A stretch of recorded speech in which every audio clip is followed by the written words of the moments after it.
That's what I always think whenever he says that. She's a smart aleck. Well, if I wasn't a smart aleck, you'd think there's something wrong.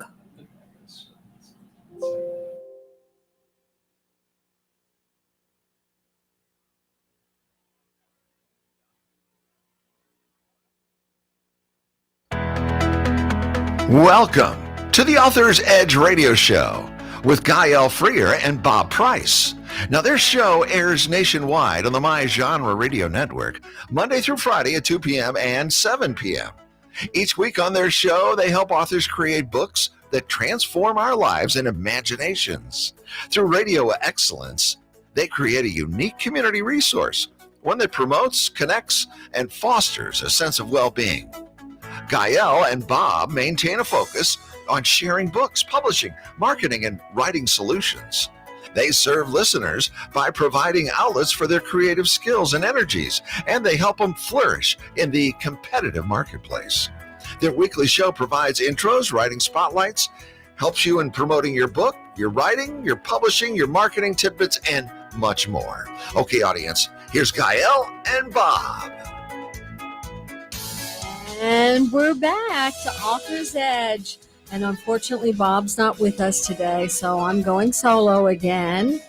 But we have a fascinating person here with us today, and her name is Erin L. O'Reilly. So welcome to Author's Edge, Erin. How are you today? Thank you. I'm fine, and I'm honored to be here. Well, great. Erin O'Reilly is an RN, an MSNR, IBCLC. Really? She's got more initials after that. Volunteer La Leche League leader, former WIC breastfeeding coordinator, public health nurse, past president of the St. Louis Breastfeeding Coalition, and member of the Missouri Breastfeeding Coalition, the U.S. Breastfeeding Coalition, and the United States Lactation Consultant Association, USLCA. She lives and works within the breastfeeding community in St. Louis, Missouri. She's written 2 books about breastfeeding, not breastfeeding how-to books, but books about breastfeeding support and how it needs to be improved. The second book is about nourishment and nurture for mothers themselves. Erin's breastfeeding support experience has encompassed a wide variety of situations, and she has worked with many different women who have many different breastfeeding experience, barriers, and or supports. She breastfed her own son as well and experienced personally the barriers to breastfeeding, which inspired her to become a La Leche League leader. Oh, that's a lot of L's in there. Yes. And an IBCLC to help others have an easier time on their breastfeeding journeys. So welcome, Erin. What inspired you to become a nurse in the first place? Well, I had a father who was inspiring me to become a nurse because, of course, back in the 70s, that was a good job for women. And also I had a grandmother who had been in the nursing profession. And I was interested in nutrition from the get-go, but it took longer to become a nutritionist. So I went ahead and wanted to start off with getting an associate degree in nursing so I could get out and get working and get a paycheck sooner. So, And I started my nursing career working in, like med-surg and intensive care units and emergency rooms. And I quickly soured on that because I saw how sad it was that so many of these illnesses could be prevented. And so I had started my nursing career in 1979, and by 1982, I wanted out of that tertiary care system. Yeah. And I got a job in community health nursing, and that's primary care, health promotion, disease prevention. And I ended up getting a master's. That's at MSNR, Master's in Nursing Science and Research, and in community health nursing. And most of my work in that profession was done with moms and babies. Prenatal care, I worked with a midwife for low risk births, and then also labor and delivery. And I did postpartum care and worked in the nurseries. So I it was kind of all mom baby care. Mm-hmm. And then I thought I knew a lot about breastfeeding, Right. but my journey to the lactation field was through my own son. I had difficulties, even though I had helped a lot of other women breastfeed. I had difficulties breastfeeding my own son, our own son. This is my husband back here. Yes, I brought mine too. I call him my driver. We love our husbands. Yes, we they're do. Good fellas. So anyway, I realized, oh my gosh, there is so much to know about breastfeeding. There is. I did breastfeed my son too, and yes, there is an awful lot to know. Yeah, it is. It is it's work, but of course it's good work. It but is. I got the help I needed through La Leche League, which you mentioned, Mhm. and so I was involved in La Leche League, and then I became a leader in 1999. And it was through La Leche League that I learned all about breastfeeding, because I didn't learn it in nursing school. You just don't learn it in your healthcare profession. Or you might learn breast is best, but you don't learn the how-tos or the, all the issues about breastfeeding. And there's a lot to know. So then I used my experience as a La Leche League leader then to become certified as an IBCLC. That stands for International Board of Lactation Consultants. So it's a certification, an international certification. An international certification. So you could do this anywhere. Yeah. Well, I mean, you have to be licensed. I mean, and actually, we don't have licensure yet, like nurses. We're a young profession. And it was a La Leche League leader who started the profession. And so you get a certification. And yeah, I guess you could work anywhere, but you'd have to check. It's all, all those issues are very confusing, depending on the country Right. you're in. So Right. I've never tried to work in any other country, but I have worked with, people in Illinois Right. nearby. But anyway, yeah, it is a young profession. It started in about 1985. So it's still growing, and we are low in numbers. We need to get more of us certified. And there's other lactation professionals. There's CLCs. There's there's certified educators for breastfeeding. So there are others, but IBCLC is the most, the top. And so they're the ones who usually work in hospitals or healthcare settings. Yeah. So anyway, but yeah, then my journey to the book, to becoming an author, was having worked for 20 years as an IBCLC and really seeing all the barriers that women were thrown at by our country and our healthcare system. And it made me mad, really. I never blame a mom for not breastfeeding. I blame our country. Our country is definitely throwing a lot of barriers in mom's way, and it's not doing enough to change. For example. Well, for an example, we don't have paid leave in America. Most other countries have some version of a national paid leave. Now, employers who are on the higher end, they do have some paid leave, maybe 6 weeks, maybe up to 3 months. Maybe some even have more, very few. But paid leave in other countries is across the board. So that low-income women who have to go back to work at, fast food or in factories or house cleaning jobs, which I worked with primarily when I worked in WIC in nutrition. They are suffering. They can't breastfeed when they have to go back to work at 4 weeks. They can hardly get it started. Or if they don't have a place to pump in a fast food restaurant, where they don't even have an office, a private office. They don't even have a private bathroom for the employees only. I mean, and we say don't breastfeed in a bathroom. Who wants to make their food in a bathroom?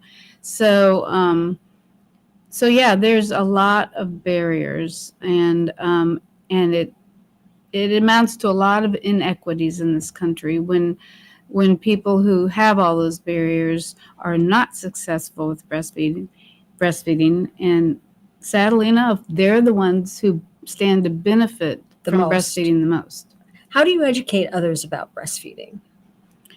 Well, through my work with the coalition, St. Louis Breastfeeding Coalition, and also the Missouri Breastfeeding Coalition I'm a member of, and the United States Breastfeeding Committee. So there's a lot that we do to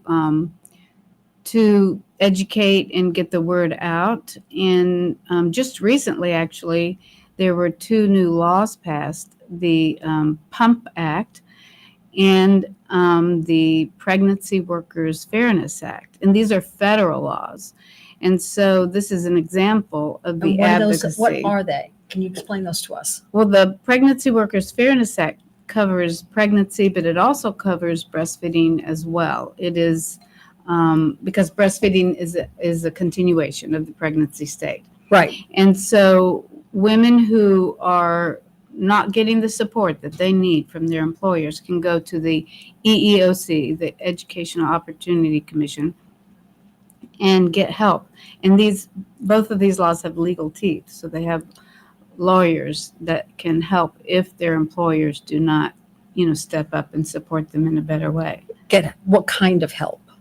Well, with regards to like pregnancy, if they are having a high risk pregnancy and they need to take time off, or they need to have a sit down job and they've had a stand up job, or if a policewoman has to wear all this, all the coverings that they have to do, armor, and she's a breastfeeding mom and she needs to have a different job where she won't have to wear all that so that her breasts aren't compressed and all, or a truck driver who needs to have a place and a time to pump.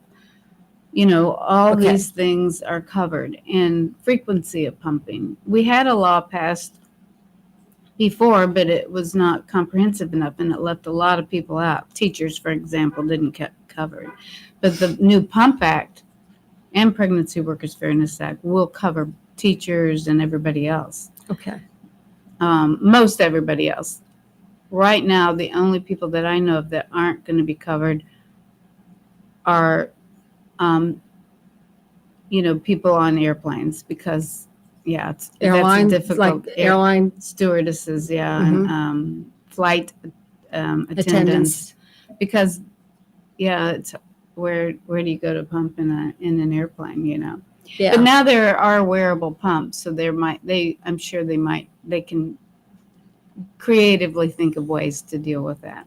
But they might have to have an extra person on or something to cover while the flight attendant takes a break.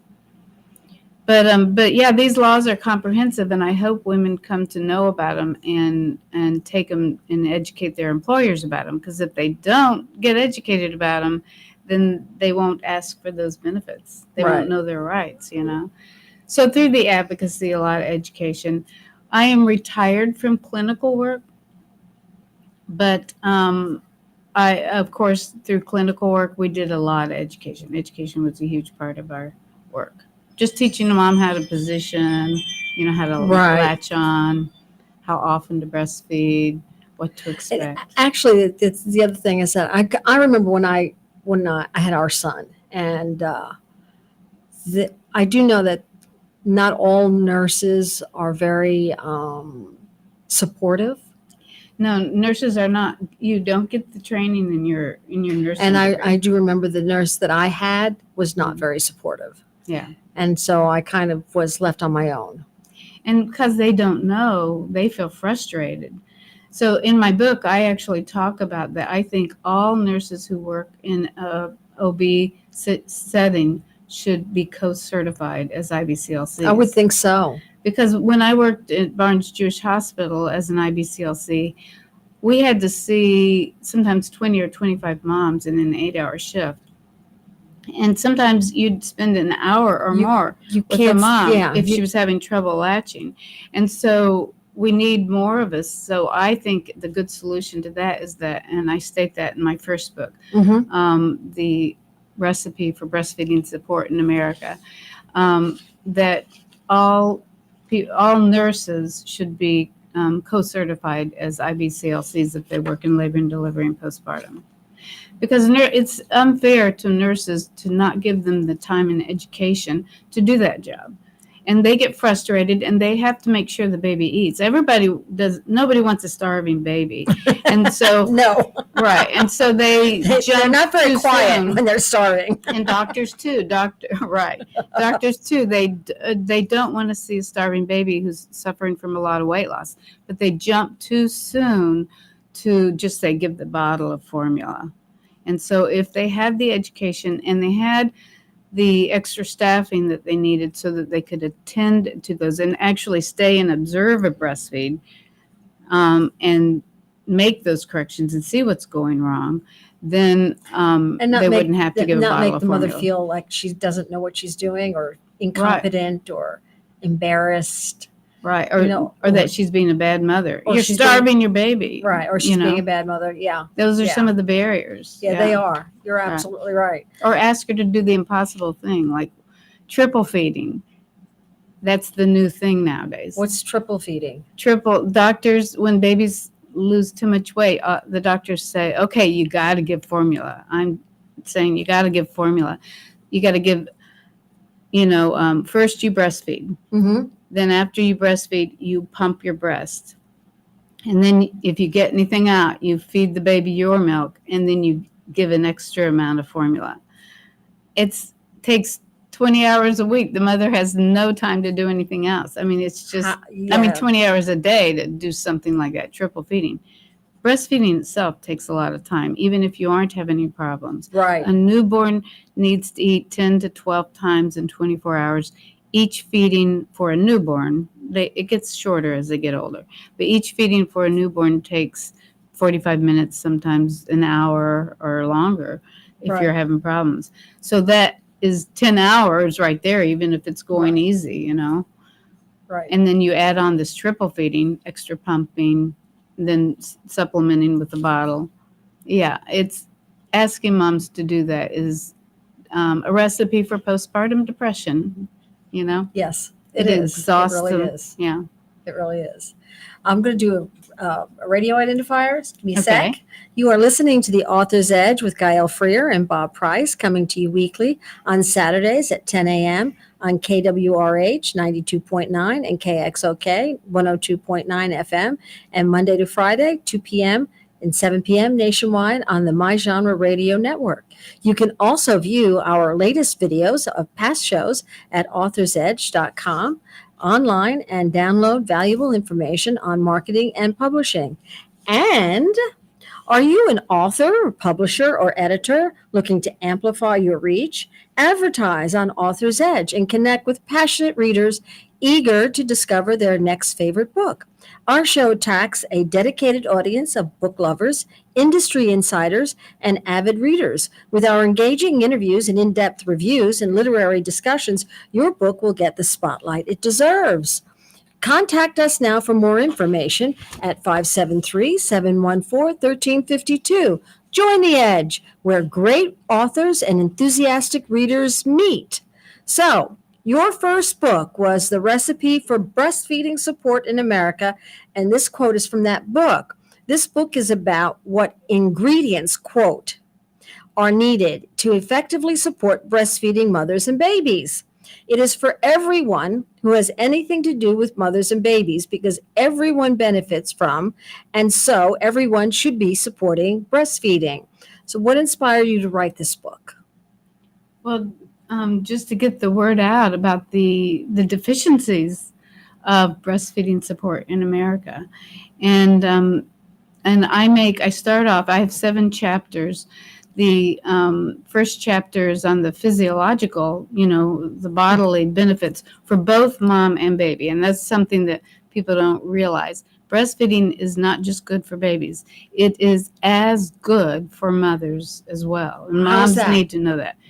Because it greatly reduces metabolic disease. If a mom breastfeeds for a year or so, it's like running 400 miles in that year. And Wow. in terms of the metabolic stimulation, if she doesn't breastfeed, her metabolism stays slower, and she tends to gain weight with each pregnant and not lose it. And that's a recipe for metabolic disease, which includes obesity, diabetes, high blood pressure, and fertility problems and other illnesses as well. So also it reduces cancers, breast cancer and ovarian cancer. It's also very empowering, and that's one of my chapters is on maternal empowerment. When you don't have to buy an inferior form of an expensive also Right. form of nutrition for your baby, and you are able to give that recipe, your own unique recipe, which is living and changing. It's dynamic. It changes according to how when baby's growing older, they get a different recipe according to their needs. When you can do that for your baby, and of course all the bonding, it's very empowering. And when you don't have to suffer through a formula shortage, the worries of that, or a weather-related disaster, and you don't have clean water or something to mix with your formula. That's very empowering, Yeah, I would think so. Yes. Yeah. Yeah. So definitely. Anyway, this going back to my chapters, the second chapter is on the neuroprotective and neurodevelopmental aspects of breastfeeding for the baby and even for the mom too, because successful breastfeeding helps to reduce postpartum depression as well. But for the baby, it feeds the brain the best. So they're going to grow up and be healthier and smarter. There's lots of research about babies. Not that formula-fed babies can't be smart also, but it's just better nutrition for the whole body and the brain. And especially for babies who are born premature, or they have like a Down syndrome situation or some neurological situation, those babies are harder to breastfeed.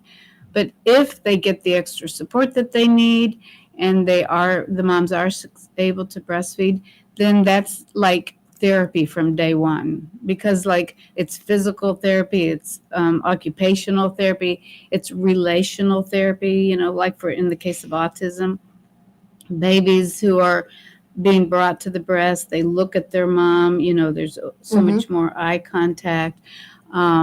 They change positions. So it's all these therapies and nutritional therapy, of course, right at the breast from the day one, even before they're diagnosed, So they benefit. They're going to have easier time of whatever their neurodevelopmental issue is if they're breastfed. So, and then the third chapter is on equity. Breastfeeding equity, which is, the fact that lower income and, Black and brown, the lowest breastfeeding rates are among the African American population because they have the highest barriers. And also gender equity, the whole issue of breastfeeding not getting support. Now, if it were a man's were breastfeeding, I'm sure we'd have better support. But, Yeah. it's the women who step back from their career to maybe stay at home or run home from work and don't meet at the water cooler and all that, and they're pumping on their breaks. They should get a break in addition to having to go pump their milk. Pumping your milk is work, but this holds women back in their career. And that's why women are paid, 80% or so of what a man can earn.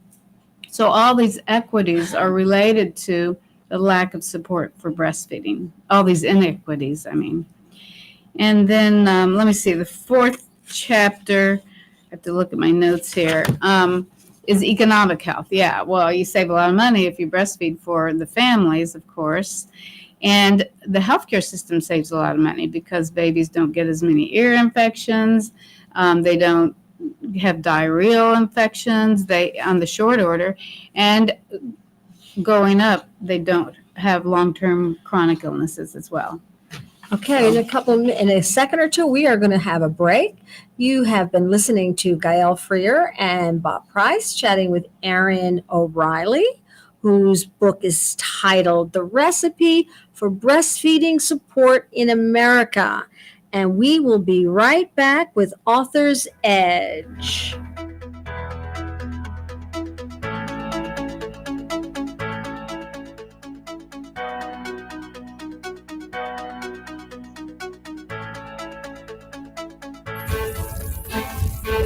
In 1857, the Dred Scott decision was a major legal event and catalyst that contributed to the Civil War. The decision declared that Dred Scott could not be free because he was not a citizen.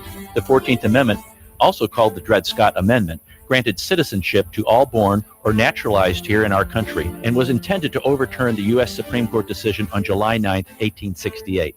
The Dred Scott Heritage Foundation is requesting a commemorative stamp to be issued from the U.S. Postal Service to recognize and remember the heritage of this amendment by issuing a stamp with the likeness of the man Dred Scott. But we need your support and the support of thousands of people who would like to see this happen. To achieve this goal, we ask you to download, sign, and share the one-page petition with others. To find the petition, please go to dredscottlives.org and click on the Dred Scott Petition Drive on the right side of the page. El Potro Restaurant and Market, located at 6920 Manchester Avenue, 1 block east of McCausland, offers the finest variety of Mexican and Central American groceries and goods. El Potro Restaurant serves authentic Mexican and Central American cuisine, including daily specials, not to mention the best horchata and tastiest margaritas in St. Louis. Open 7 days a week.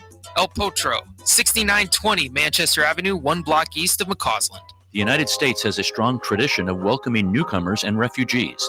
The Welcome Corps is a new service opportunity for Americans inspired to welcome those seeking freedom and safety and in turn help strengthen their own communities. Welcome Corps is a public-private partnership that is inspired by what Americans represent to so many around the world, a beacon of hope and refuge. All it takes is a helping hand. Are you ready to learn more? Contact the International Institute of St. Louis at info@iistl.org or call 314-773-9090. That's info@iistl.org or call 314-773-9090.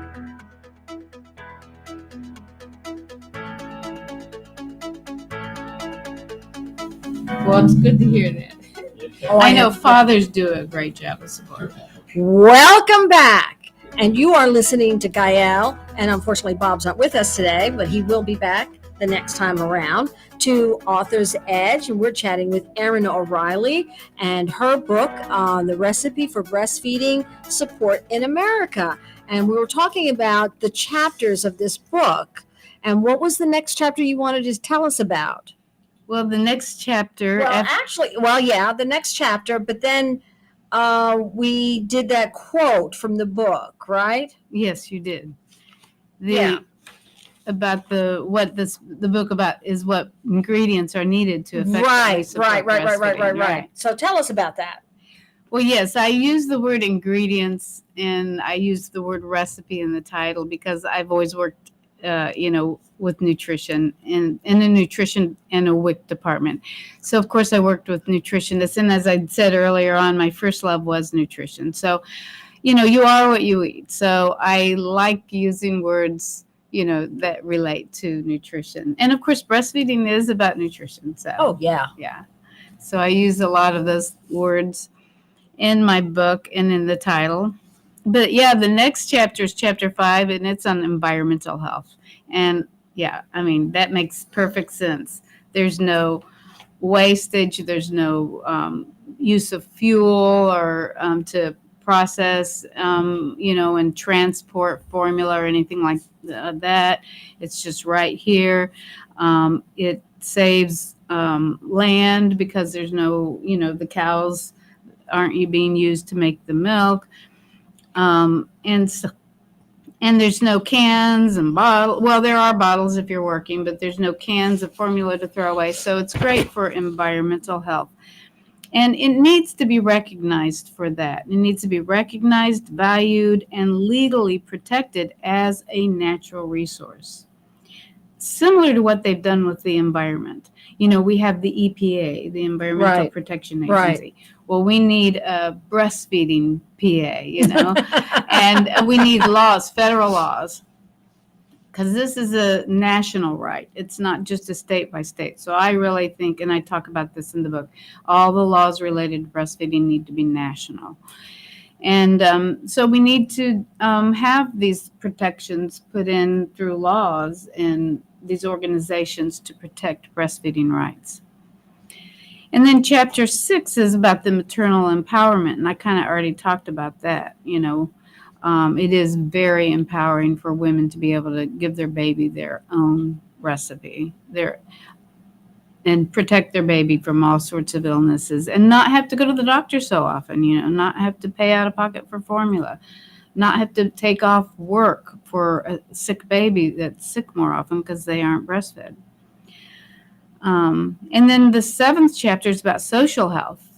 And again, this goes back to equity, because physical health, mental health, neurodevelopmental health, economic health, those all lead to social health.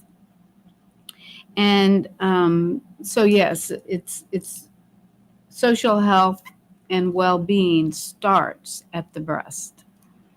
And then I end the book with maps. I have maps showing where low breastfeeding rates are and how they are higher in diabetes, they're higher in breast cancer, they're higher in economic costs, higher in a bunch of problems. So the lowest breastfeeding rates are sadly in the South, Mississippi and Alabama. And the South, again, has a lot of problems stemming from racial inequities and economic inequities as well. So, and they are the states that need the most dollars, our federal dollars to support them. So then also I just want to say I love breastfeeding art. There's a lot of breastfeeding art still in Europe, but and you have that a lot in your book. Yeah, I have pictures of art with each chapter. So Yeah. I intersperse those pictures, and I think breastfeeding art needs to come back. And here I would like to say regarding breastfeeding art, the St. Louis Breastfeeding Coalition, and we have a website.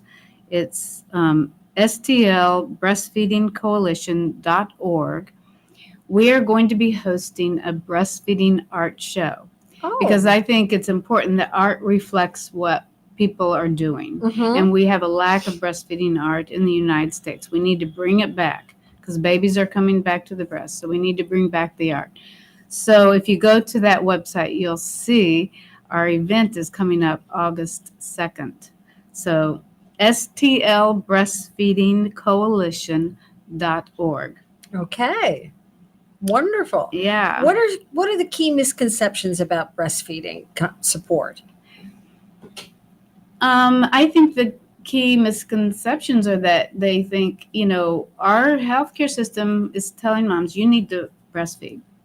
But then they turn their back and they don't want to do anything to support it. Breastfeeding's not free. It is work. So that's the key misconception, is that we don't need to pay for breastfeeding. Yes, we need to pay mothers in the form of paid leave. And I think it should be family paid leave, because sometimes maybe mothers have the better job or the better health insurance coverage or something that they need to continue working.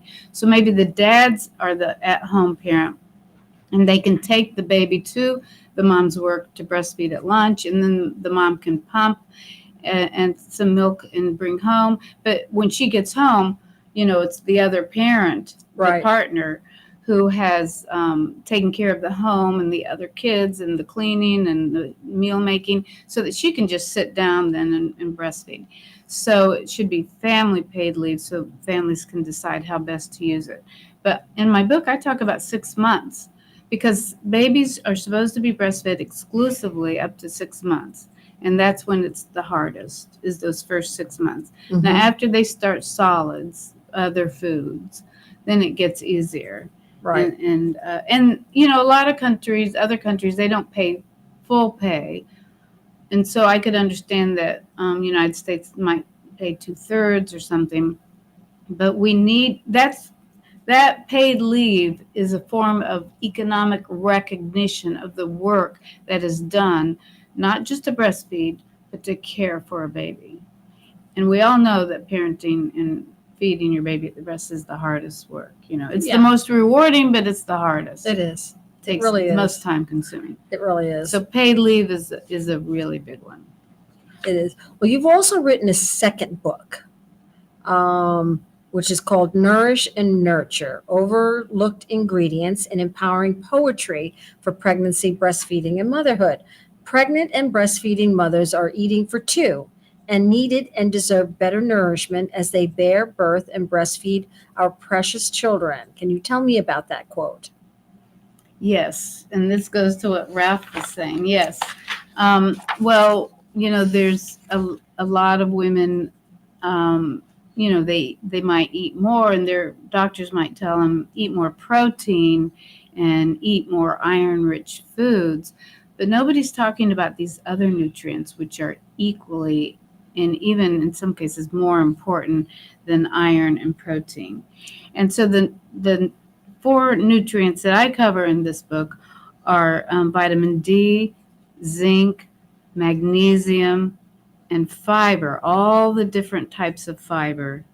And my 5th nutrient is oxytocin. And that is actually, it's a hormone that is made in the body. But all these vitamin D, zinc, magnesium, and fiber all are supporting the mother's oxytocin system. And oxytocin is so important. There's 2 hormones, prolactin and oxytocin, which are very important for breastfeeding moms. Mm-hmm. Prolactin is the milk-making hormone. Oxytocin is the milk-moving hormone.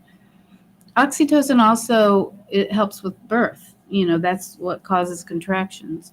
And so it's the movement hormone, you Right. know.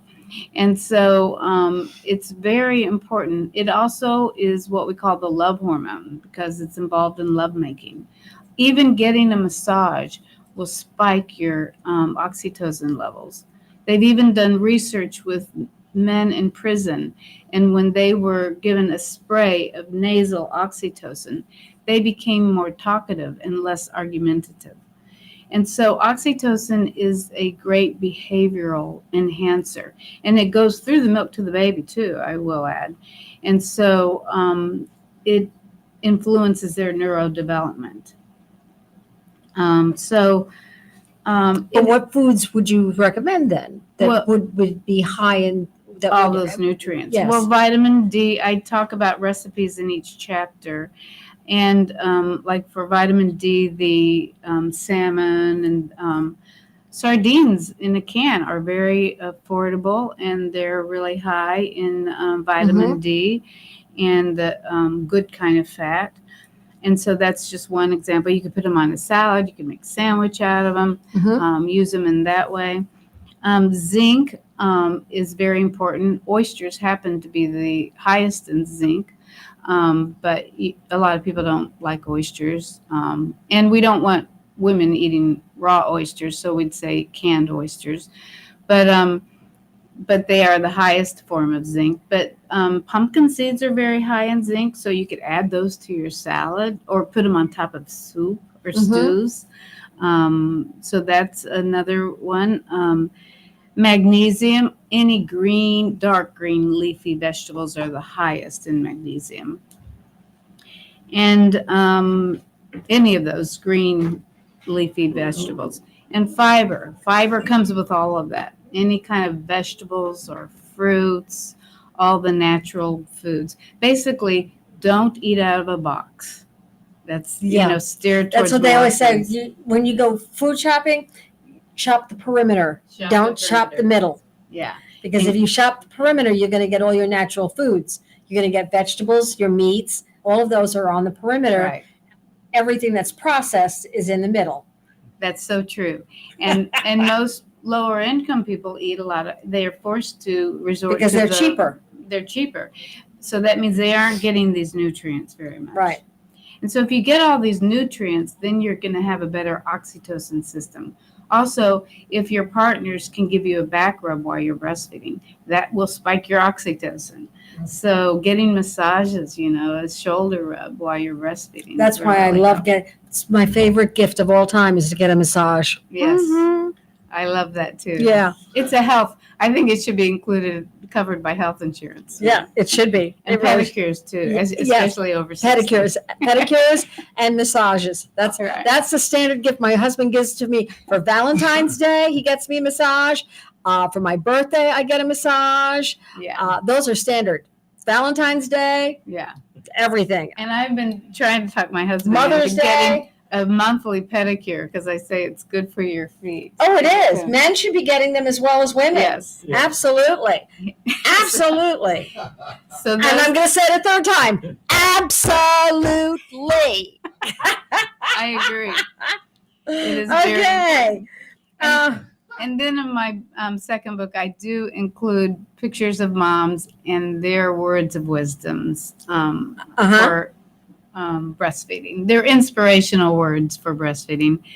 And then I end with poems, breastfeeding I saw poems. that. Some of the poems. I saw that you had poems in there. Yeah. Absolutely. And they're all around the whole idea of breastfeeding. Yeah.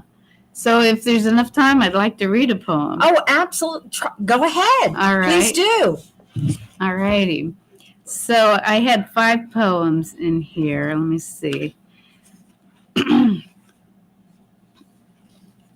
Okay. I'm going to read a poem that I'm calling The Milky Way of Breastfeeding. I wrote this in 2019. They are as on a magical journey, mom and breastfeeding baby, winding through the Milky Way. The come and go, the up and down, the flow and dribble, the more and less, the fore and the hind. Always changing and full of variety, each time a new recipe. The very intimate exchange of flora and fauna.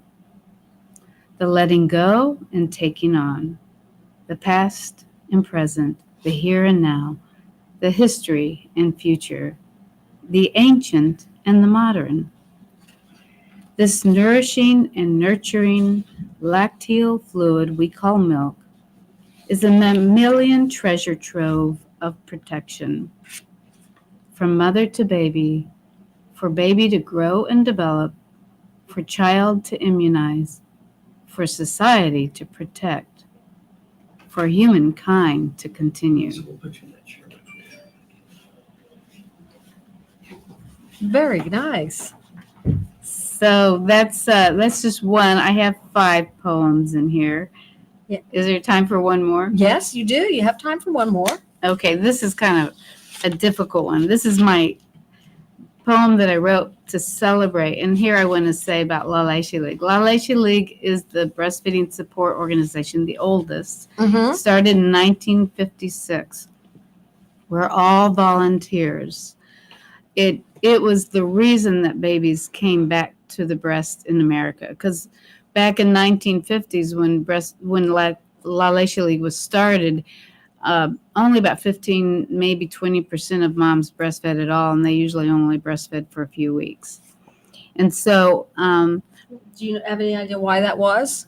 because it was after it's amazing how much the world wars have influenced our nutrition in general. They had to start making processed foods to feed soldiers. That's why we got all these processed foods going, because Okay. they couldn't be refrigerated and all. So the ultra processed foods were the beginning of feeding the soldiers, and they brought it home. They didn't want to end the industry after wartime, so they brought it home to the society. Well, formula was an ultra processed food, and women had to go to work because all the men were off fighting, and everybody just forgot about breastfeeding. It's like they didn't remember this. This was work that needed to be done and very important. So there was no pumps back then. There was no break time for moms to be able to pump. So it was just give them formula, Okay. So formula feeding became the norm in America after World War II. And only, like I say, about 15, 20% breastfed at all. And usually it was only for a few weeks. Mm-hmm. The current recommendations are to breastfeed for 2 years.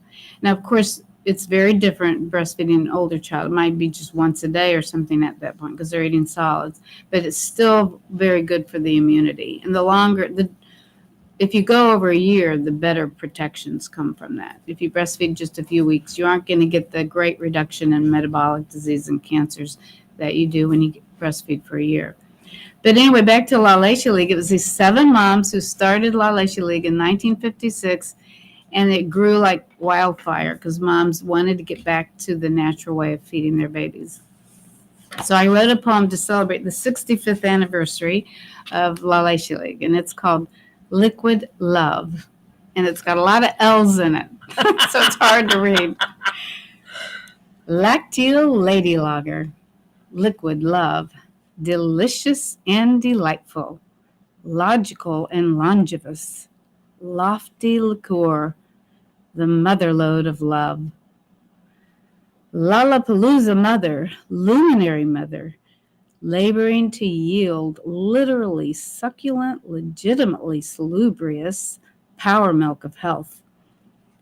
Little one longing and lingering in mama's lapland, lusting for luscious, leaking, even leaping lacteal lubricant, so deliciously delivered.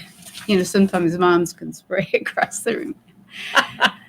Lickable and likable, lunch of lovage, linchpin and lucky charm, lipid-filled lactation, living and lasting. It's a lush mammalian liturgy.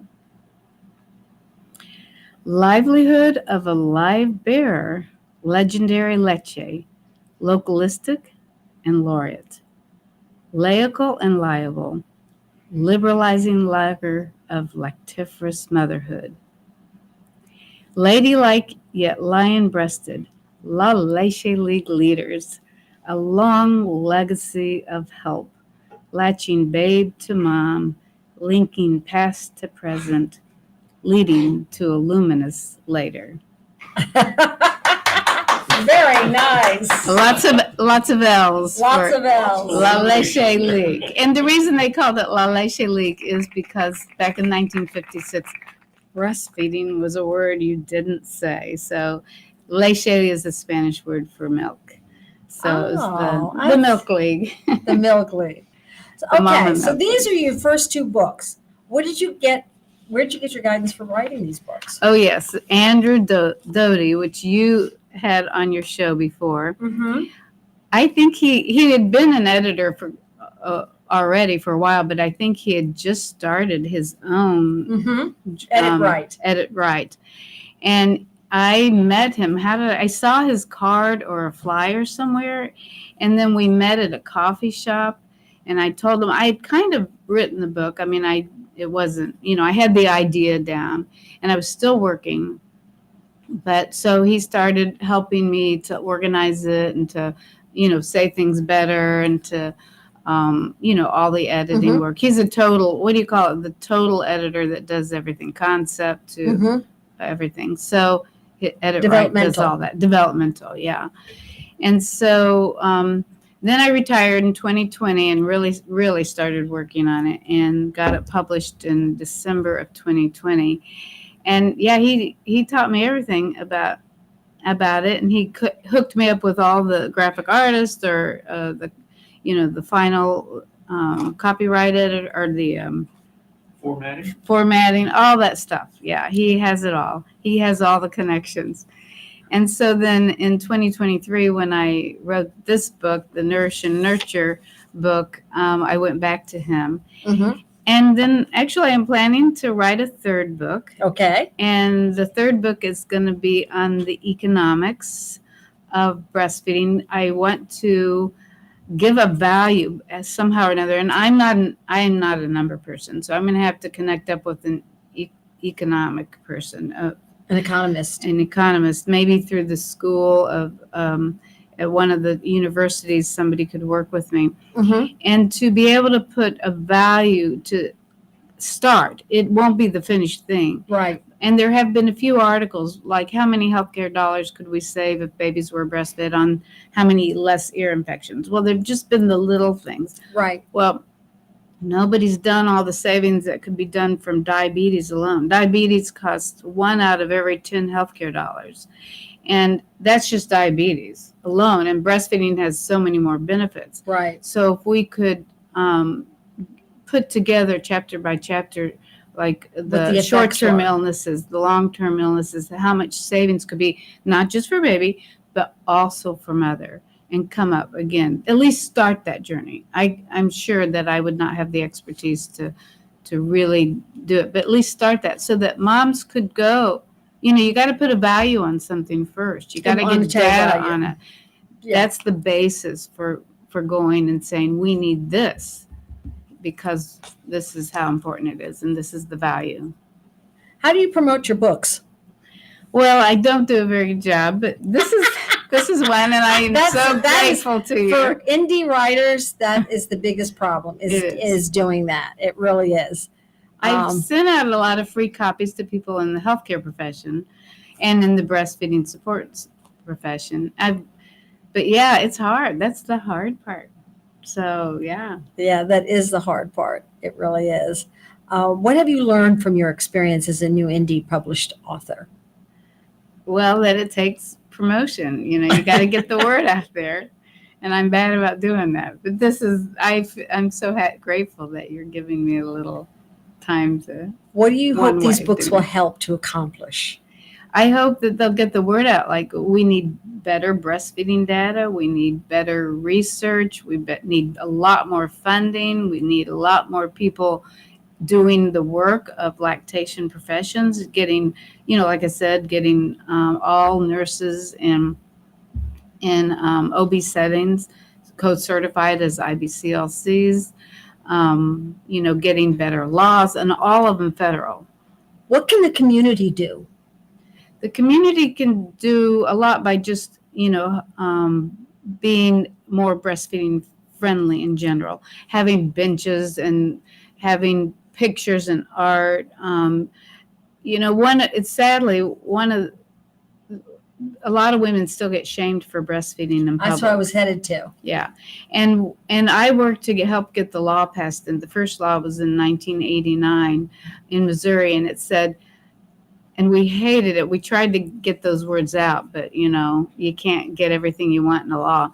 But it said women can have a right to breastfeed wherever they want to be, using as much discretion as possible. That was our Missouri law in 1989. And we wanted to get it back, but it was already steamrolling down the legislative factory line. In 2014, we got the as much as possible out, but still the word discretion is in there in our Missouri law. Well, whose discretion are you going to use? The breastfed baby, the breastfeeding mom, or the viewer, But sadly, moms still get asked to go to the bathroom or don't do that in here. Or, I know. They still, even to this day, crazy. So, breastfeeding in public, and also just having more accessible areas for women to breastfeed, at work, they are starting to have them in the airports, the mama motos, those little cubby things. But we need more of that everywhere, or we just need society to be more open to it. Just accept it and smile at a woman who's breastfeeding, give her a thumbs up. Yeah. And stop making it a sexual thing. Yeah. And recognize how important it is. The fact that she's not just benefiting her baby, she's benefiting you. Because when everybody. Yeah. A healthy baby is everybody. Everybody benefits from a healthy baby. Yes. Everybody does. And breastfeeding is the beginning of health, of good health. It is. Yeah. So how can our audience find you? Okay, I have a website. Oh, again, yippee! Andrew Doty helped me with that too. He's the all-purpose person helper. Yeah. And your website is? It's my name, Erin L. O'Reilly, and it's OREILLY. So ERINLOREILLY.com. Okay. So. And your book is The Recipe for Breastfeeding Support in America and Nourish and Nurture Overlooked Ingredients and Empowering Poetry for Pregnancy, Breastfeeding, and Motherhood. Yes. 2 books. And they can both be purchased on Amazon.com, correct? And they have links to that on my website or at any of the bookstores, I think, or the main ones, Barnes & Noble and stuff like that. Anyway. Again, Andrew helped me with all that kind of stuff. So yeah. Isn't he a neat guy? He is. He really is a neat guy. Anybody who wants to write a book, Get a hold of Andrew Doty. Edit right. Absolutely. And also, if you are looking to advertise your book or a service in writing or editing or publishing, call 573-714-1352, and we can talk to you about joining The Edge and advertising with us. In the meantime,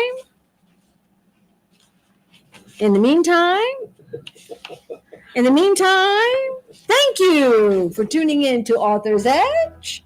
Tune in again next week for more tips, resources, and your favorite conversations. Our next guest will be Dr. Menu Lee, and we will be chatting about her latest book titled William Faulkner and Chinese Contemporary Literature. Till then, we'll see you around the inkwell. Thank you.